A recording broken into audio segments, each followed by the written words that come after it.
साढ़े सत्ती एक ऐसा शब्द है जो हमारे देश और हमारे देश के लोगों के मन में एक डर पैदा कर देता है, जबकि साढ़े सत्ती से दूसरों को डराना एक छोटे से समूह के लोगों के लिए बड़ा ही फायदेमंद सौदा है। आपको ये जानकर हैरानगी होगी कि ये शब्द हमारे ग्रंथों में नहीं है, फिर भी इस शब्द या फ्रेज के बारे में लगभग हम सभी जानते हैं। नमस्कार दोस्तों, मैं हूं आपका एस्ट्रोलॉजर संदीप कटारिया और स्वागत है आपका आप ही के चैनल पर। इस वीडियो में मैं आपके सामने कुछ अपनी ऑब्जर्वेशंस आपके साथ साझा करना चाहूंगा और इस वीडियो को बनाने के पीछे मेरा उद्देश्य ये है कि साढ़े सत्ती को लेकर जो डर हमारे मन में बिठा दिया गया है उसको कुछ हद तक कम करना। उदाहरण के लिए, जब कोई क्लाइंट मेरे पास आते हैं जिनका जीवन इस समय अच्छा नहीं चल रहा है, चुनौतियों का भर भर कर सामना कर रहे हैं, तो वो मुझसे पूछते हैं कि क्या वे साढ़े सत्ती के दौर से गुजर रहे हैं। तो साढ़े सत्ती ना हो गई एक जेनरिक टर्म हो गई कि जब भी कोई मुश्किल आए तो साढ़े सत्ती पे दोष मार दिया जाए। तो इस वीडियो में मैं जिन जिन टॉपिक्स पर आपके साथ चर्चा करूंगा वे हैं साढ़े सत्ती क्या है, साढ़े सत्ती का महत्व, साढ़े सत्ती के दौरान कुछ ऐसे प्रसिद्ध व्यक्तियों की उदाहरण जिनको बहुत सफलता मिली, साढ़े सत्ती काल के दौरान आप क्या उम्मीद कर सकते हैं, साढ़े सत्ती का फल कठोर क्यों होता है, क्या साढ़े सत्ती हमेशा सभी को समान फल देती है, किसी व्यक्ति पर साढ़े सत्ती के प्रभाव की प्रकृति वास्तव में क्या निर्धारित करती है, क्या साढ़े सत्ती के प्रभाव को कम करने के लिए कोई उपाय हैं। तो आइए शुरू करते हैं सबसे पहले कि साढ़े सत्ती क्या है। दोस्तों, साढ़े सत्ती की अवधि वह समय है जब शनि लगातार एक के बाद दूसरी और दूसरे के बाद तीसरी 3 राशियों से होकर गुजरते हैं। चूंकि शनि एक राशि में लगभग 2.5 साल रहते हैं, तो इस अवधि जिसमें शनि 3 राशियों से गुजर जाते हैं तो वह 7.5 होती है और उसको हम प्रचलित तरीके से साढ़े सत्ती कहते हैं। शनि की साढ़े सत्ती एक व्यक्ति पर तब शुरू होती है जब शनि जातक की चंद्र राशि से 12वें भाव में प्रवेश करता है और साढ़े सत्ती तब समाप्त होती है जब शनि चंद्र राशि से दूसरे भाव से निकलते हैं। लीजिए मैं इसको आराम से समझाता हूं। उदाहरण के लिए, वर्तमान में शनि मकर राशि में गोचर कर रहे हैं, तो ये उन जातकों के लिए शनि की साढ़े सत्ती का पहला चरण है जिनकी कुंडली में चंद्रमा कुंभ राशि में उपस्थित है। क्योंकि कुंभ राशि से पहले राशि आती है मकर, तो उनके 12वें भाव में शनि अब आ चुके हैं। अब उन लोगों का दूसरा चरण शुरू हो गया है जिन जातकों का चंद्रमा मकर राशि में है। क्यों? क्योंकि अब वो 12वें स्थान के 2.5 साल तो वो जी चुके हैं, अब ये पहले स्थान पर शनि आ गए हैं। और तीसरा चरण यानी कि अंतिम चरण साढ़े सत्ती का उन जातकों के लिए है जिनकी कुंडली में चंद्रमा धनु राशि में है। बस इतनी सी बात है। हम साढ़े सत्ती को इतना महत्व क्यों देते हैं? देखिए, शनि जो है वो कर्म के ग्रह हैं और वे हमारे पिछले कर्मों के आधार पर फल या दंड या दोनों देते हैं। शनि के 7.5 वर्ष की अवधि के दौरान वे दंड अधिकारी की भूमिका निभाते हैं। शनि जातकों को उनकी वास्तविकता दिखाते हैं।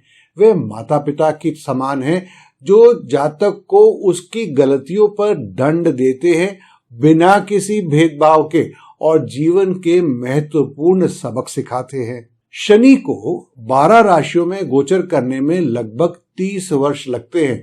इसका अर्थ है कि शनि 360 डिग्री का पूरा सर्कल करते हैं हर एक राशि में 2.5 साल लगा के। भले ही शनि सकारात्मक रूप से किसी एक राशि में गोचर करे, फिर भी जातक कुछ हद तक एक मानसिक तनाव और मन पर या दिमाग पर दबाव का अनुभव करता है। ऐसा इसलिए क्योंकि शनि चंद्रमा को प्रभावित करते हैं और जैसा कि हम जानते हैं कि चंद्रमा अनिवार्य रूप से मन और भावनाओं यानी कि इमोशंस का प्रतिनिधित्व करते हैं। अब एक और बात, अपने पूरे जीवन काल में एक व्यक्ति 2 या 3 बार साढ़े सती का अनुभव करता है, क्योंकि शनि हर 30वें साल उसी राशि में दोबारा आते हैं। अब थोड़ा सा डरना बंद करते हैं। अब देखते हैं कि कैसे कैसे शनि ने अपने आशीर्वाद दिए हैं कुछ खास लोगों को, जिनको आप और मैं सब जानते हैं। सबसे पहले हैं अमेरिका के भूतपूर्व राष्ट्रपति श्री डोनाल्ड ट्रंप। इनका जन्म 14 जून 1946 को हुआ है। इनकी चंद्र राशि है वृश्चिक और लगन है सिंह। 20 जनवरी 2017 को वे अमेरिका के 45वें राष्ट्रपति चुने गए। और आपको ये जानकर हैरानगी होगी कि इनकी साढ़े सती 14 नवंबर 2011 को शुरू हुई थी और 23 जनवरी 2020 को पूरी हो गई।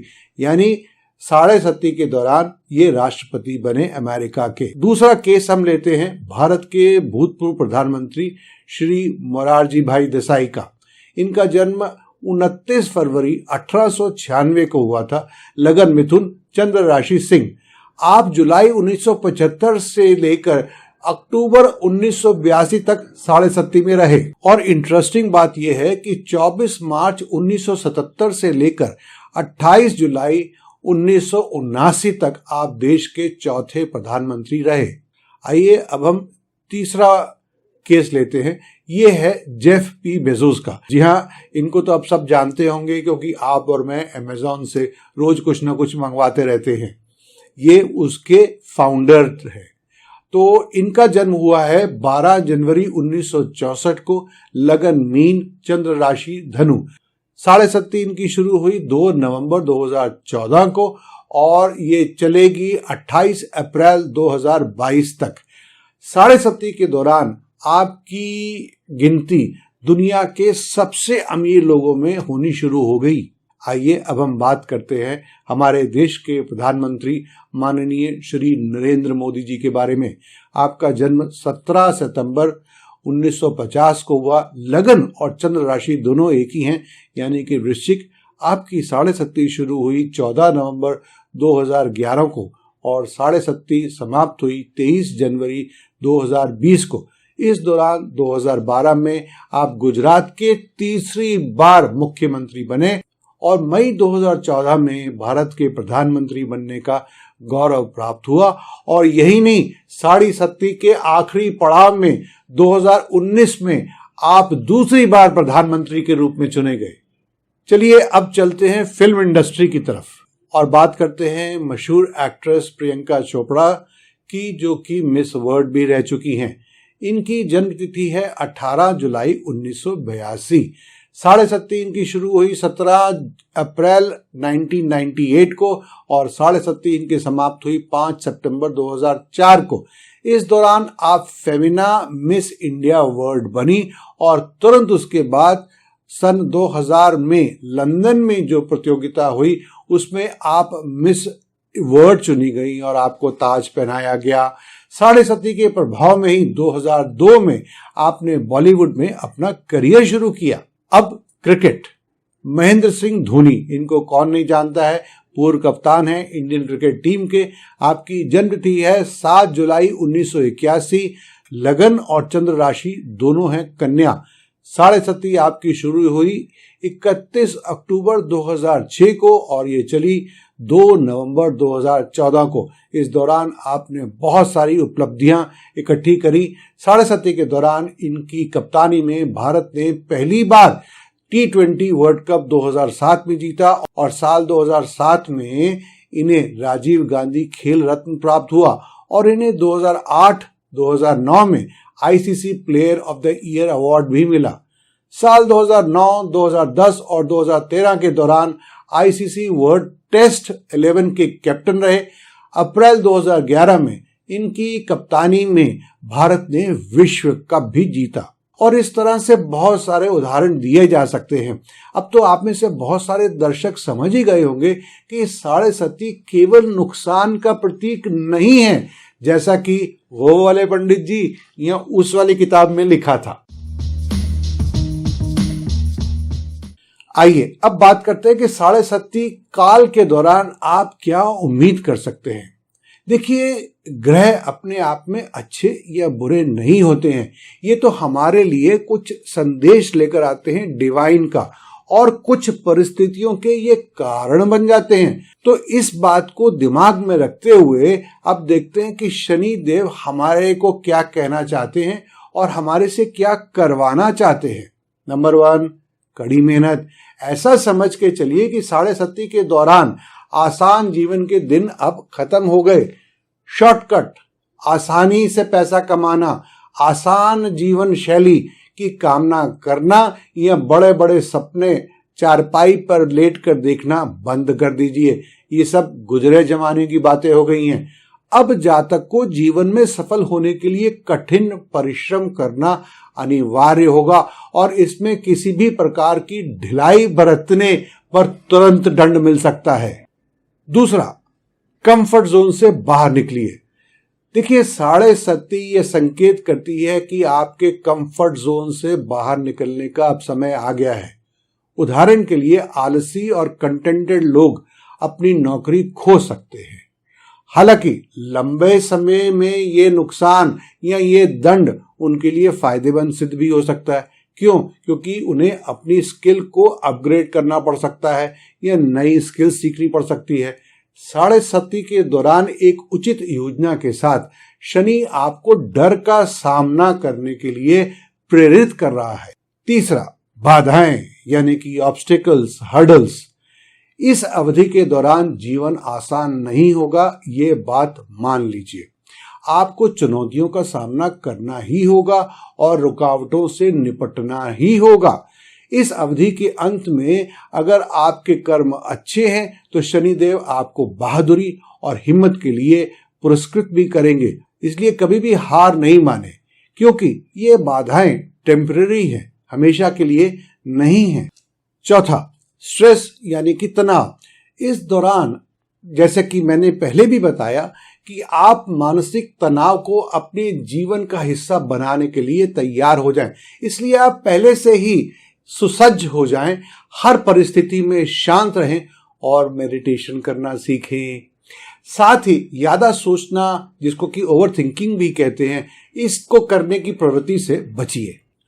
दूसरी अच्छी बात यह होगी कि आप अपने कर्तव्यों को ईमानदारी और पूरी लगन से निभाएं और आलस्य को दूर भगाएं। पांचवा, स्वाभिमान को चोट। शनि एक ऐसा ग्रह है जो किसी व्यक्ति को विनम्र बनाने और उड़ती हुई ऊंचाइयों से धरती पर लाने वाला माना जाता है। शायद कोई परिस्थितियां आपको ये महसूस कराएं कि आप अपना आत्मसम्मान खो रहे हैं, यानी कि सेल्फ रिस्पेक्ट खो रहे हैं, लेकिन वास्तव में ये आपको अहंकार को छुड़वाने की एक कॉस्मिक योजना हो सकती है। हो सकता है कुछ लोग आपके खिलाफ शरारत भरी योजना बनाएं, आपका अपमान करें या आपको नीचा महसूस कराएं। लेकिन ऐसी परिस्थिति में आप अपनी तरफ से ईमानदारी से काम करना जारी रखें और बाकी चीजों के बारे में भूल जाएं। परिस्थितियां अंततः सही हो जाएंगी। छठा, छोटी अवधि की विफलताएं लंबी अवधि में सफलता की ओर ले जाएंगी। शायद थोड़ा समझने में मुश्किल हो सकती है। साढ़े सती के दौरान कुछ जातक जीवन में किसी न किसी क्षेत्र में, किसी न किसी पहलू में असफलताओं का अनुभव कर सकते हैं। जी हाँ, इसका फायदा ये है कि हिम्मत ना हारते हुए आप निराश मत होइए और इन असफलताओं को आप भविष्य की सफलता की सीढ़ी के रूप में लें। सातवां, नीरस दिनचर्या, मोनोटोनस डेली रूटीन। आप खुद को एक दैनिक दिनचर्या में फंसा हुआ महसूस कर सकते हैं, जिससे आप नफरत कर सकते हैं। भाई क्या है, वही सुबह उठो, वही ऑफिस में जाओ, वही काम करो, वही शाम को आ जाओ घर पे और फिर वही सो जाओ। आपको अपने कर्तव्यों को ईमानदारी से निभाना होगा, भले ही इसका मतलब आपका अपनी दिनचर्या में कम से कम रुचि ही क्यों ना हो। आठवां, अपनों से बिछड़ना। देखिए, पद, शक्ति, आय के स्रोत या प्रतिष्ठा की हानि के अलावा मैं इसको अंग्रेजी में बोल देता हूँ, position, power, source of income या रेपुटेशन के नुकसान के अलावा जातक के लिए अपने प्रियजनों से हमेशा के लिए बिछड़ने की संभावना भी रहती है। पर यहाँ पर मैं एक बार फिर से जोर देकर कहना चाहूंगा कि ये सभी पर लागू नहीं होता है जिनकी 7.5 चल रही है, इसलिए इसको प्लीज जनरलाइज मत करिएगा। अब बात करते हैं कि 7.5 का फल इतना कठोर क्यों होता है। इस विषय पर एक लंबी चर्चा में जाए बिना ये कहा जा सकता है कि शनि जातक को अनुशासित और उन्हें जीवन में कुछ महत्वपूर्ण सबक यानी कि लेसन्स देने की जिम्मेदारी लेते हैं। इसलिए आपके लिए यह सलाह है कि अपने आप जीवन में अनुशासन को कायम रखें, नहीं तो शनि खुद ही आपको सिखाएंगे और हो सकता है कि शनि का सिखाने का तरीका बहुत सुखद ना हो। इसलिए किसी प्रकार का आलस्य, लापरवाही या शॉर्टकट जातक को परेशानी में डाल सकती है। 7.5 के दौरान जीवन में कुछ बेहतरीन सबक व्यक्ति सीखता है, जैसे कि आत्मनिरीक्षण, सेल्फ इंट्रोस्पेक्शन करना, अपनी गलतियों को पहचानना और उन पर सुधार करना अब जातक की जिम्मेदारी है। खास तौर पर 7.5 के दौरान शनि देव आपके कर्मों पर नजर बनाए हुए होते हैं, इसलिए हमेशा अच्छे कर्म करें और उनके परिणाम आज नहीं तो कल अच्छे ही होंगे। क्या 7.5 हमेशा सभी को समान फल देती है? नहीं, ऐसा नहीं है। मोटे तौर पर हम 7.5 से प्रभावित जातकों को 3 अलग अलग ग्रुप्स में डाल सकते हैं। पहला ग्रुप जिनके लिए 7.5 बड़ी ही फेवरेबल होती है और वे इस अवधि का लगभग आनंद ही लेते हैं, लेकिन बिना मेहनत के शनि देव की कृपा पाना संभव नहीं है। दूसरा समूह उन लोगों का हो सकता है जिन्हें मिले जुले यानी कि मिक्स्ड रिजल्ट्स मिलते हैं 7.5 के दौरान। इसका मतलब यह है कि कुछ अनुकूल और कुछ प्रतिकूल दोनों तरह के फल मिलते हैं। तीसरे समूह में वो लोग शामिल होंगे जिनको बहुत ही नकारात्मक और बहुत ही कठिन परिणामों का अनुभव होता है और वे लोग वास्तव में 7.5 के दौरान पीड़ित होते हैं।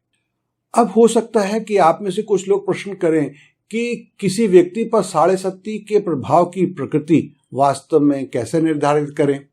मैंने ऐसे बहुत लोगों को देखा है जो स्वयं ही नहीं जानते थे कि उनका 7.5 का दौर चल रहा है या उन्होंने अभी अभी 7.5 का समय पूरा किया है।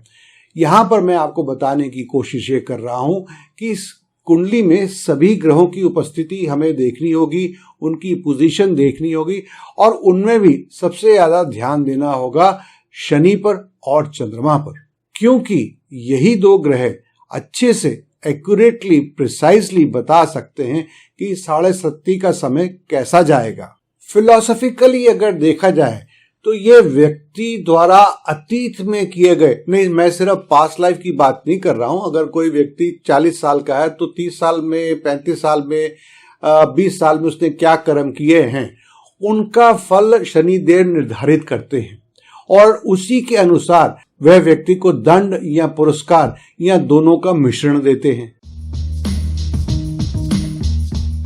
अब हो सकता है कि आप में से कुछ लोग बोले कि कोई उपाय भी है, तो यहाँ पर मैं कहूंगा कि शनिदेव किसी भी जातक का पक्ष नहीं लेते हैं। ये नहीं कि ये मेरा फेवरेट है और ये मेरा फेवरेट नहीं है, बल्कि वे अतीत में किए गए, जैसे कि मैंने कहा, कार्यों, गुणों और दोषों के आधार पर फल जरूर देते हैं। क्यों? क्योंकि शनिदेव दंडदा अधिकारी हैं और कर्मों का लेखा जोखा वही रखते हैं। यदि जातक विनम्र यानी कि हम्बल, सकारात्मक और अच्छे इरादे रखने वाला है तो शनिदेव उस व्यक्ति को प्रसिद्धि, भाग्य उदय और बहुत कुछ प्रदान करते हैं। इसके अलावा जातक को जरूरतमंद और गरीबों की मदद करना, कामगारों की मेहनत की सराहना करना, हनुमान जी की पूजा आराधना करना और जमीन से जुड़े रहना यानी कि टू रिमेन ग्राउंडेड ही कुछ बेहतरीन सामान्य उपाय हैं, यानी कि जनरल टिप्स उन व्यक्तियों के लिए जिनकी 6.5 चल रही है और उन्हें करने चाहिए। इससे बढ़कर और इसके अलावा हमें उस व्यक्ति विशेष की कुंडली ही देखनी पड़ेगी। तो दोस्तों, कैसा लगा आपको ये वीडियो? हो सकता है कि इस वीडियो को देखने के बाद आपका डर कुछ कम हो गया हो, आपके मन के अंदर जो डाउट्स थे, क्वेश्चंस थे, वो आंसर हो गए हों। तो हमें थम्स अप जरूर दीजिए। चैनल को अगर सब्सक्राइब नहीं किया है तो अभी और फौरन सब्सक्राइब कर लीजिए। और हाँ, हमें नीचे जरूर लिख भेजिए कि आप अगला वीडियो किस विषय पर देखना चाहेंगे। तो मिलते हैं एक और नए मजेदार विषय के वीडियो पर।